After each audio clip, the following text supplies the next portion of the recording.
Pessoal, com a vitória do Ash no Campeonato Mundial Pokémon, qual vai ser a próxima jornada dela? E é isso que a gente vai falar agora. Fala galera, beleza? Cássio na área, pessoal. Eu, no caso, andei pesquisando, fiz umas teorias para saber qual vai ser a próxima jornada do Ash após ser campeão mundial Pokémon, porque ele é o mais forte do mundo atualmente. Nenhum dos campeões Pokémon até agora venceu ele. Ele derrotou Cynthia, Steven, Leon e é sucesso puro. Então, bora analisar qual é a próxima jornada do Ash. Eu tenho 4 pontos para nova geração, então bora analisar. Primeiro ponto, os duelistas lendários. Quem são os duelistas lendários? É o Red, é o Gold, é no caso o Diamond, é no caso o Ruby, que também pode ser chamado de Ethan, de Jimmy, de Lucas ou de Brandon. Vocês escolhem o nome que você vai chamar eles, não tem problema. No caso, o Gold, o Ethan, o Jimmy, que é o mesmo personagem, já foi confirmado canonicamente no episódio do Lance. Sem contar que ele já batalhou contra o Ash no filme do Zoroark e na Lenda do Trovão ele também estava lá, do Raikou. O Brandon, outro personagem poderoso, já apareceu em 2 filmes Pokémon, inclusive num deles batalhando contra o Lucas. 2 não, 3 filmes Pokémon, se eu não estou enganado. E o terceiro, no caso, é o Lucas, que apareceu em um filme Pokémon. Então, esses treinadores, a Pokémon Company pode dar um pontapé e jogar eles para canon. O Gold já é canon. Falta tornar os outros canon, então nada impede. Porém, o ponto principal é o Red. O Red e o Ash pode batalhar, pode desafiar? Lógico! A gente teve o Ash de Pokémon Jornadas contra o Red em Pokémon Masters X. Lembrando que o Ash disse em Pokémon Masters X: eu estou batalhando no Campeonato Mundial Pokémon e vou vencer o Master 8. Ele fala. E o Red fala: eu estarei te esperando. Ou seja, o Ash já deu indício que ele ia ganhar.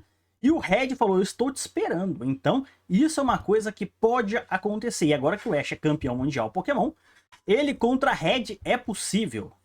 Então, os duelistas lendários é o primeiro ponto que tem que acontecer, digamos assim, pois são fortes o suficiente para enfrentar o Ash. Segundo ponto, um time skip, um Ash mais velho. Seja com 15 anos, 18 anos, 16 anos, não sei, mas tem que ter um time skip. Tá na hora de um Pokémon Shippuden, dizemos assim.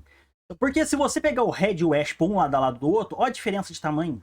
Eles eram da mesma idade quando começaram a jornada, porém o Red cresceu, o Ash não. Então um time skip é essencial, tem que ter um time skip para o Ash desenvolver, para dar mais emoção para os fãs. Isso com certeza só agregaria a Pokémon.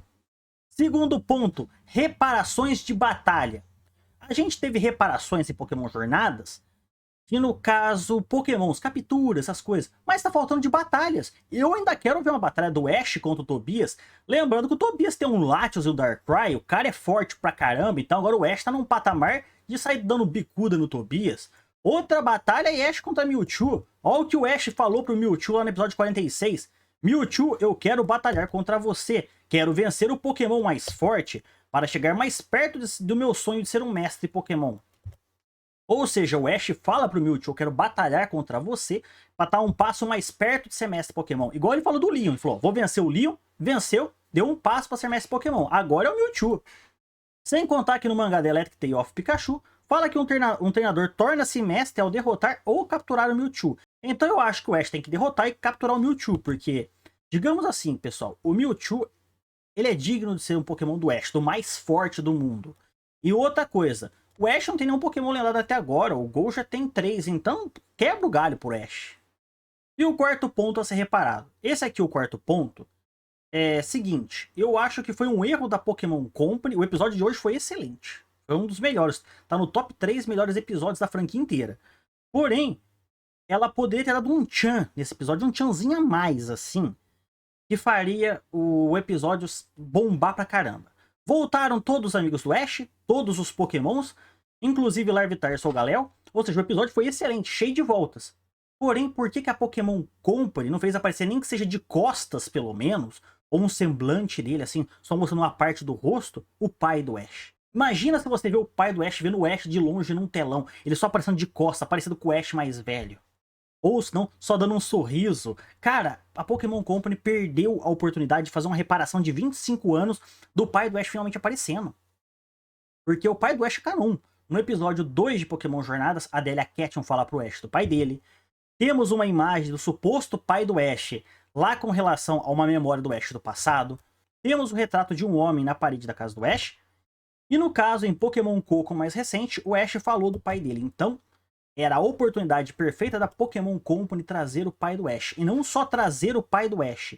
O dia que a Pokémon Company quiser acabar com a franquia Pokémon, dar um fim para a história do Ash, para ele virar mestre Pokémon, ela pode falar assim: para você derrotar o seu mestre Pokémon, é ele derrotar o pai dele, que no caso tem um status de treinador lendário. Ele superar o pai dele que veio antes dele, que tem alguma parte do mundo sendo mais forte. Imagina o Ash no final desafiando ele contra o pai dele sendo mais forte, sendo um treinador de status muito maior do que o Leon.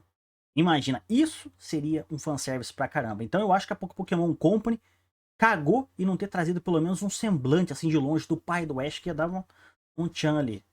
Então, galera, esse é o nosso vídeo de hoje com 4 coisas que eu acho que tem que acontecer na nova geração. Falou, fui!